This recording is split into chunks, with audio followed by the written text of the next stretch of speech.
পুঁই শাক দিয়ে আলু দিয়ে চিংড়ি মাছ দিয়ে রান্না করব। দেখেন একদম তরতাজা গাছের পুঁই শাক। এগুলা কিন্তু খেতে অনেক মজা লাগে, আমার অনেক পছন্দ, তাই নিয়ে আসলাম রান্না করার জন্য। হেই গাইস, আসসালামু আলাইকুম। সবাই কেমন আছেন? আশা করি ভালো আছেন। আমরাও ভালো আছি আল্লাহর রহমতে। এখন বাজে এটা কিন্তু বিকেল 5টা। এখান থেকে আমি ভিডিওটা শুরু করলাম। এখানে চিংড়ি মাছ, পেঁয়াজ আর কাঁচামরিচ কেটে নিলাম। আমি এখন পুঁই শাক রান্না করব। আমি এখন চুলায় একটা কড়াই বসিয়ে দেব আর দেব কিছু পরিমাণ তেল।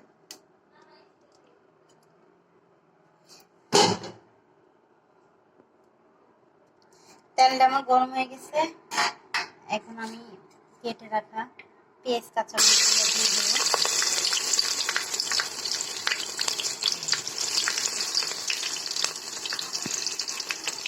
আর এখন দিয়ে দেবো চিংড়ি মাছগুলো।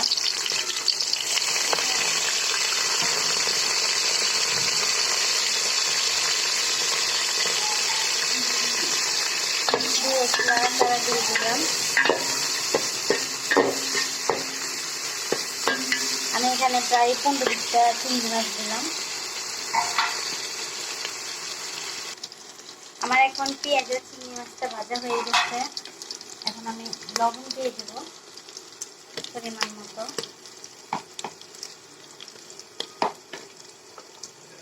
দিয়ে দেব মরিচের গুঁড়া,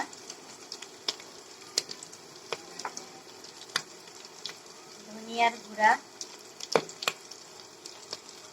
আর হলুদের গুঁড়া দিয়ে এখন ভালো করে নাড়াচাড়া দিয়ে দিলাম।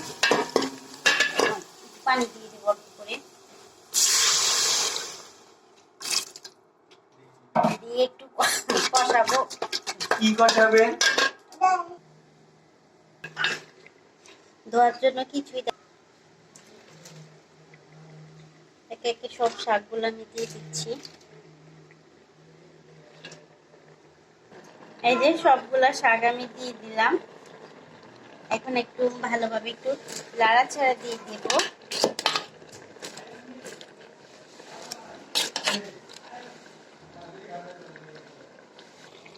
এটা আমার কষানো হয়ে গেছে।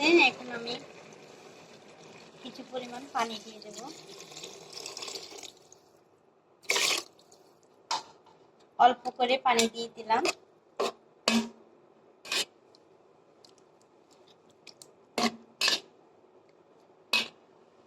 দিয়ে একটু নাড়াচাড়া দিয়ে দিলাম। এখন ঢাকনা দিয়ে ঢেকে দেব।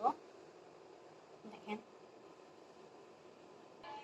এই যে তরকারিটা আমার হয়ে গেছে। এখন আমি নামিয়ে নিলাম।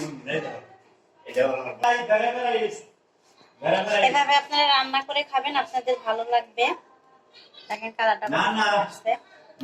আর এই থেকে চিংড়ি মাছের ভর্তা বানাবো। চিংড়ি মাছের মাথা, চিংড়ি মাছ ভর্তা বানাবো। মরিচগুলো একটু ভেজে নিলাম। মরিচ ভাজা শেষ। এখন আমি দিয়ে দেবো চিংড়ি মাছগুলা।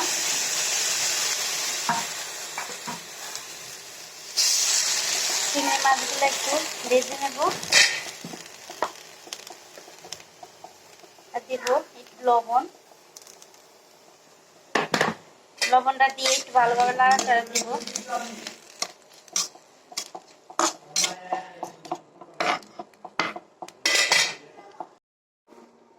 আমার এখন ভাজা হয়ে গেছে। এখন নামিয়ে নেব চিংড়ি মাছগুলা। এখন পাটায় বেটে নেব। ওই সাইডে ধনিয়া পাতা। এই যে ভর্তা বানানো শেষ, চিংড়ি মাছের ভর্তা। তাহলে এইভাবে বানিয়ে খাবেন, ভালো লাগবে। বুঝতে পারতেছেন। এখানে ভিডিওটা শেষ করলাম। আল্লাহ হাফেজ।